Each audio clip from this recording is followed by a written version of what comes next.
भारत माता की, भारत माता की जय श्री राम, जय श्री राम। वंदे वंदे वंदे। నేను ఏ స్కూల్లో తెలుసా? ఏ స్కూలు? మన స్కూలే కదా. నేను మీ స్కూలా, మీరు నా స్కూలా? అట్లా కాదు, మనం అందరం స్కూల్ శిశు మందిర్ అనాలి. మన స్కూల్ ఏం పేరు? శిశు మందిర్, అంతేనా కదా? శ్రీ సరస్వతి శిశు మందిర్ స్కూల్ మంచిదా కదా? శిశు మందిర్ స్కూల్లో ఏం నేర్పుతున్నారు? ఎవరొకరు చెప్పాలి. ఏం నేర్పుతున్నారు? 10th స్టూడెంట్స్ ఎవరు జిల్లా? 10th లేరా? 9th వాళ్ళు ఎవరు? చెల్లెతాలే చెప్పాలి. చెప్పు నువ్వు. Very good. ఏం నేర్పుతారు? అది చెప్పాలి. ఏం నేర్పుతారు? సంస్కారం ముఖ్యమా, చదువే ముఖ్యమా? చదువు వద్దా? ఒక్కని ఇప్పుడు సంస్కారం, చదువు. కాబట్టి శిశు మందిర్ పాఠశాల యొక్క ఉద్దేశం కూడా, లక్ష్యం కూడా అదే. శిశు మందిర్ పాఠశాల అంటే బిల్డింగ్ కాదు, లేకపోతే ఇంకా హంగు ఆర్పాటాలు కాదు. శిశు మందిర్ విద్యాలయం అంటే మౌనంగా దేశ భవిష్యత్తును నిర్మిస్తున్నటువంటి ఒక కర్మాగారమే శిశు మందిర్ పాఠశాల. దేశ భవిష్యత్తు గురించి ఆలోచిస్తే ఇప్పుడు కూడా మీ స్కూల్లో ఊకే ప్రతిరోజు చర్చిస్తాంటారా దేశం గురించి? ఊకే చదువు చెప్తారా? అన్ని విషయాలు చెప్తారా? అన్ని విషయాలు చెప్తారు కదా. కానీ శిశు మందిర్ పాఠశాలలో చదవడం నిజంగా మన అదృష్టం. నేను శిశు మందిర్ పాఠశాలలో చదివిన అందరూ కూడా ఇప్పుడు IAS liner, IPS liner, group 1 group 2 ఆఫీసర్లు అయ్యారు, సాఫ్ట్వేర్ ఇంజనీర్లు అయ్యారు. నేను ఎందుకైనా మినిస్టర్? ఎందుకైనా?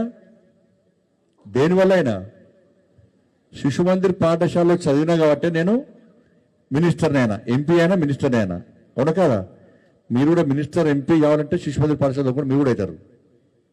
దీనిలో కలెక్టర్ కావాలనుకుంటే చెల్లెత్తురు ఒకసారి. IAS, very good. IPS, software ఉద్యోగులు అయితే అన్నాడు. నేను ఆర్మీకి పోతా అన్న వాళ్ళు రవ్వా. ఆర్మీ రిక్రూట్మెంట్ పెంచాలి, మోడీ గారు చెప్తాను కంపల్సరీ. మా శిశు మందిర్ విద్యార్థులు చాలామంది వస్తారని చెప్పాను. కాబట్టి శిశు మందిర్ పాఠశాల అనేది ఇవాళ మనం చూస్తున్నాం. బయట కార్పొరేట్ స్కూల్స్ ఉన్నాయి చాలా. అవన్నీ కూడా కేవలము మార్కులు, ర్యాంకులు, ప్యాకేజీలు, ఫారిన్ కోసం. మార్కులు, ర్యాంకులు, ప్యాకేజీలు, చదువుకున్న తర్వాత ఎడుగుతరాలు, ఫారిన్, వాటి కోసం మాత్రమే ఆ విద్యా సంస్థలు అన్నీ పనిచేస్తున్నాయి. శిశు మందిర్ పాఠశాల ఎప్పుడు వ్యాపార ప్రకటనలు చేయదు. శిశు మందిర్ ఎప్పుడు ఫీజుల కోసం ఆతృత పడరు. శిశు మందిర్ పాఠశాల ప్రభుత్వ పాఠశాల కాదు. శిశు మందిర్ పాఠశాల ప్రైవేట్ పాఠశాల అసలే కాదు. శిశు మందిర్ పాఠశాలలో లక్ష్యం ఏంటంటే ఒకటే లక్ష్యం ఏంటంటే దేశ భవిష్యత్తు. దేశ భవిష్యత్తుకు నవతరాన్ని తయారు చేయడమే శిశు మందిర్ పాఠశాల యొక్క లక్ష్యం. ఇలా మార్కులు వస్తే మనిషిని తయారు చేస్తాయా? ర్యాంకులు విలువలు నేర్పుతాయా? ప్యాకేజీలు దేశభక్తిని నింపుతాయా? ఏం దాంతో ఫాయిదా ఉంటుంది. కానీ శిశు మందిర్ పాఠశాలలో ఒక లక్ష్యాన్ని ఎంచుకొని దేశ భవిష్యత్తు కోసము నవతరాన్ని నిర్మించేటువంటి ఒక యువతరాన్ని తయారు చేయడం, విద్యార్థి లోకాన్ని తయారు చేయడమే శిశు మందిర్ పాఠశాల ఒక లక్ష్యం. కాబట్టి ఇవాళ దేశవ్యాప్తంగా శిశు మందిర్ పాఠశాల అంటే ఇంపార్టెన్స్ అనేది. మొదటంగా తెలుగు మీడియం ఉండే, ఇప్పుడు ఇంగ్లీష్ మీడియం కూడా స్టార్ట్ అయింది. కాబట్టి ఎక్కడ పోయినా కూడా అందరూ కూడా చాలామంది నేను కూడా బాధపడుతున్నా. మా పిల్లలు కొంచెం శిశు మందిర్ పాఠశాల కొంచెం ముందు ఇంగ్లీష్ మీడియం పాఠశాల తయారు చేస్తే మా పిల్లలు కూడా దిల్లేసేవాడిని. కాబట్టి మా పిల్లల దురదృష్టం అది. నా అదృష్టం శిశు మందిర్ చదువుకోవడం, నా పిల్లల దురదృష్టం. వీళ్ళకి చదువుకునే అవకాశం రాలేదు, శిశు మందిర్ చదువుకునే అవకాశం రాలేదు. శిశు మందిర్లో మళ్ళీ వాళ్ళ పిల్లలు పక్కన చదువుతారు ఇక. కాబట్టి ఈ శిశు మందిర్లో ఒక లక్ష్యం కోసం పనిచేస్తున్నటువంటి సంస్థలు. కాబట్టి మీరు చూడండి, దీనిలో పాఠశాల ఉపాధ్యాయులు చూడండి. దీనిలో ఉపాధ్యాయులు జీతం కోసం చూడరు, టైం కోసం చూసేటువంటి క్లర్కులు కాదు వీళ్ళు. జీతం కోసం చూసే ఉద్యోగులు కాదు వీళ్ళు. వీళ్ళందరూ కూడా భావి భారత భవిష్యత్తు కోసం ఈ దేశ భవిష్యత్తును భుజ స్కంధాల మీద వేసుకొని దేశాన్ని పునర్నిర్మించాలని చెప్పి ఒక లక్ష్యంతో పనిచేసేటువంటి, దేశ భవిష్యత్తును నిర్మించేటువంటి శిల్పులు వాళ్ళందరూ కూడా, ఉపాధ్యాయులందరూ కూడా అంత గొప్ప ఆలోచన వాళ్ళు. వాళ్ళందరూ ఎక్కడ హైపాష్ ఉంటారు. వాళ్ళు కూడా నామమాత్రపు జీతాలు, కుటుంబ పోషణ కూడా సరిపోయిన జీతాలు, కానీ వాళ్ళు మీకు విద్యను నేర్పుతుంటే, ఈ దేశము, ఈ ధర్మము, సమాజం ఒక ఆలోచనతో మీకు విద్యను నేర్పుతుంటే వాళ్ళు చాలా సంతోషపడతారు. వాళ్ళు మారింది కాబట్టి వాళ్ళు సమాజాన్ని మార్చాలి, ఈ దేశాన్ని మార్చాలి ఒక ఆలోచనతో వాళ్ళు పనిచేస్తారు. కాబట్టి అటువంటి పాఠశాల శిశుమందిర్ పాఠశాల, అటువంటి విద్యా వ్యవస్థ మనది. ఇవాళ దేశానికి ఏం అవసరమో విద్యా వ్యవస్థ లేదు ఇవాళ. కాబట్టి ఇవన్నీ ఆలోచించే ఇవాళ శిశుమందిర్ పాఠశాల విషయంలో సమాజం అంతా కూడా, తల్లిదండ్రులంతా కూడా ఒక మంచి ఆలోచనతో ఉన్నారు. ఎక్కడ మనం యాడ్స్ గీడ్స్ ఇవ్వకుండా కూడా 1 1 1 2 2 2 3 3 3 ర్యాంకులు ఇవ్వకుండా కూడా మనం చదివే చదువు దేశానికి ఉపయోగపడాలి, ఒక సంస్కారబద్ధమైన ఒక సమాజ నిర్మాణం జరగాలని చెప్పి ఒక మంచి ఆలోచనతో మనం ఉంటున్నాం. కాబట్టి నేను ఈ పాఠశాల చదువుకున్నా, ఇదే స్కూల్లో చదువుకున్నాను, మీ లెక్కనే కూర్చొని ఈ స్కూల్ ఇవాళ అంత మంచిగా మేము బిల్డింగ్స్ అనేవాడు. మేము రేకుల షెడ్ కింద చదువుకున్నాం. మేము ఏ షెడ్? రేకుల షెడ్. మీకు బస్సులున్నాయి మీకు. మన 10th క్లాస్ వాళ్ళు సైకిల్ కూడా ఇచ్చినాం మనం ఇక్కడ సిద్దిపేట, వేరే జిల్లా కరీంనగర్ జిల్లాలోకి ఏం చేస్తాం మనం? 10th క్లాస్ సైకిల్ ఇచ్చినాం. శిశుమందిర్ స్కూల్కు 9th కూడా ఇచ్చినాం సైకిల్స్. నెక్స్ట్ 9th కూడా మళ్ళీ ఇస్తా. ఇప్పుడు ల్యాప్టాప్స్ కూడా ఇస్తున్నాం. కాబట్టి అందరూ కూడా తప్పకుండా సిరిసిల్ల కూడా ఎప్పుడైనా మా సీనియర్ చెప్తున్నాడు, సిరిసిల్ల పాఠశాల నిర్మాణం కూడా పక్కా చేస్తాం. నేను నా పార్లమెంట్ కాన్స్టిట్యున్సీలో అన్ని శిశుమందిర్ పాఠశాలను నిర్మించడానికి పక్కా ప్లాన్ చేస్తున్నా. సరే, సిద్దిపేట నుంచి వచ్చారు. ఇంకా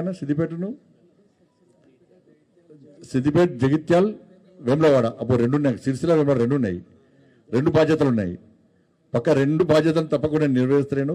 మీ అందరూ కూడా ఖేల్కూద్ పేరుతోని ఇవాళ శిశుమందిర్ పాఠశాల అంటే కేవలం చదువుతోనే కాదు, క్రీడా విషయంలో కూడా మనం విద్యార్థులను ప్రోత్సహించాలని చెప్పి ఒక ఆలోచనతో ఇవాళ 2 రోజుల నుంచి ఇలా ఆటల పోటీలు పెట్టిన వల్ల నాకు కొంచెం ఆలస్యమైంది. మీరందరూ ఎండలో ఉన్నారు. మళ్ళీ కలిసినప్పుడు అనేక విషయాలు మాడతా. ఈ ఖేల్కూద్లో మీరందరూ పార్టిసిపేట్ కావడం మీ అందరికీ శుభాకాంక్షలు. గెలిచిన వాళ్ళకు కూడా హృదయపూర్వక అభినందనలు. మనం ఇక్కడ కూడా శిశుమందిర్ పాఠశాల ఇవాళ ప్రభుత్వాలు ఏం చేస్తున్నాయి? ప్రభుత్వాలు 5 లక్షల భరోసా కార్డు ఇస్తా ఉంటాయి. ఇలా శిశుమందిర్ స్కూలు 5 లక్షల భరోసా కార్డు కోసం ఎదురు చూడాయి శిశుమందిర్ స్కూళ్ళు. ఇలా 18 సంవత్సరాలు దాటిన వాళ్ళకు స్కూటీలు ఇస్తుంటారు. శిశుమందిర్ స్కూల్లో 18 సంవత్సరాలు దాటిన స్కూటీల కోసం చూడడం మనం. ఎస్సీ ఎస్టీ విద్యార్థులకు పాస్ అయితే 10th పాస్ అయితే 10,000 రూపాయలు ఇస్తున్నారు ఈ ప్రభుత్వం. ఇంటర్మీడియట్ పాస్ అయితే 15,000 రూపాయలు ఇస్తున్నారు. డిగ్రీ పాస్ అయితే 20,000 ఇస్తున్నారు. పీజీ పాస్ అయితే 1,00,000 రూపాయలు ఇస్తున్నారు. ఇవి ఎవ్రీ ఇయర్. వాటి కోసం మనం ఎదురు చూడం, వాటి గురించి మనం ఆలోచించాం. కాబట్టి ఇవాళ అన్ని ప్రభుత్వ పాఠశాల కంటే ధీటుగా మనం చేస్తున్నాం. ఇవాళ ప్రభుత్వ ఆధునిక వచ్చే పాఠశాలన్నీ కూడా నిర్వీర్యమైపోయినాయి.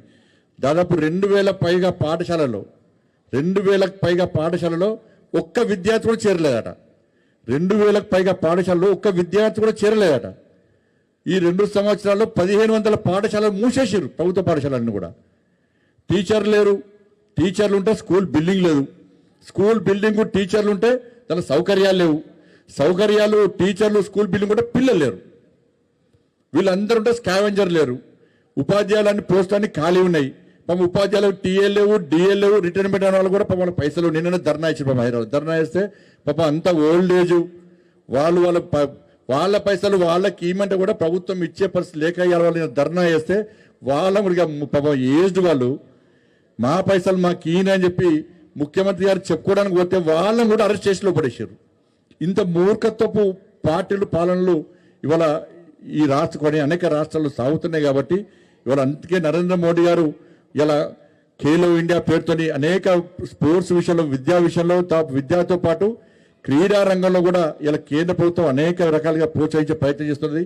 క్రీడాకారులను ప్రోత్సహించడం, క్రీడాకారులను తయారైన క్రీడాకారులకు అన్ని రకాలుగా పోటీలు నిర్వహించి వాళ్ళని ఉన్నత స్థానం తీసుకునే ప్రయత్నం చేస్తుంది. కాబట్టి ఇవాళ శిశుమందిర్ పాఠశాల కూడా ఇలా ఖేల్కూద్ పేరుతోని ఇలా క్రీడలో ఉత్సాహం ఉన్నటువంటి విద్యార్థులను ప్రోత్సహించడం, వాళ్ళకి పోటీలు నిర్వహించడం, గెలుపొందిన విద్యార్థులకు సన్మానం చేయడం నిజంగా చాలా సంతోషం. గెలిచిన వారందరూ కూడా హృదయపూర్వక అభినందనలు తెలియజేస్తూ, నేను శిశుమందిర్ విద్యార్థిగా ఈ శిశుమందిర్లో చదువుకున్నందుకు నేను చాలా గర్వంగా కాళ్ళ ఎగిరేసుకొని నేను శిశుమందిర్ విద్యార్థి అని చెప్పుకుంటున్నా. అంటే ఈ శిశుమందిర్లో నేను విద్య నేర్చుకున్నా, సభ్యత నేర్చుకున్నా, సంస్కారం నేర్చుకున్నా, దేశమైంది, ధర్మమైంది, సమాజమైంది, దేశానికి ఏ విధంగా చేయాలి, ధర్మాన్ని ఏ విధంగా రక్షించుకోవాలి, సమాజాన్ని ఏ విధంగా సంఘటితం చేయాలని చెప్పి ఒక సంకల్పం ఆ రోజు తీసుకున్న సంకల్పం నెరవేర్చాలని చెప్పి ఒక లక్ష్యాన్ని ముందు కూర్చుకున్నా కాబట్టి ఆ లక్ష్యాన్ని నెరవేర్చే దిశగా నేను ముందు పోతున్నా కాబట్టి అందరం కలిసికట్టుగా ఆ లక్ష్యాన్ని చేరుకోవడానికి కృషి చేయాలని చెప్పి మీ అందరికీ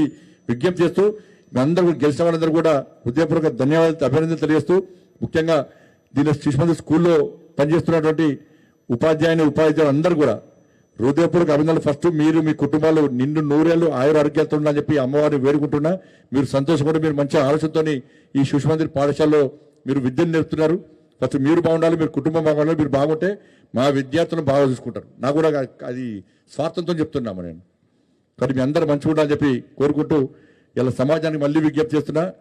ఇలా శిశుమందిర్ లాంటి పాఠశాలను ప్రోత్సహించే ప్రయత్నం చేయండి, ఆదరించే ప్రయత్నం చేయండి. శిశుమందిర్లో దేశభక్తి, సభ్యత, సంస్కారం ఇవాళ శిశుమందిర్లో కూడా సైన్స్, మ్యాథ్స్ ఇలా టెక్నాలజీకి అనుగుణంగా ఇవాళ నేర్పించే ప్రయత్నం చేస్తున్నారు. అందుకే సైన్స్ ప్లస్ సంస్కారం దాంతో సమానమే శిశుమందిర్ పాఠశాల విద్య. కానీ ఇటువంటి పాఠశాలను ప్రోత్సహించాల్సిన అవసరం ఉందని చెప్పి అందరికీ విజ్ఞప్తి చేస్తూ తప్పకుండా నా బాధ్యతగా నేను ఎప్పుడు అండగా ఉంటానని చెప్పి తెలియజేస్తూ ముగిస్తున్నాను. భారత్ మాతాకి జై, జై శ్రీరామ్.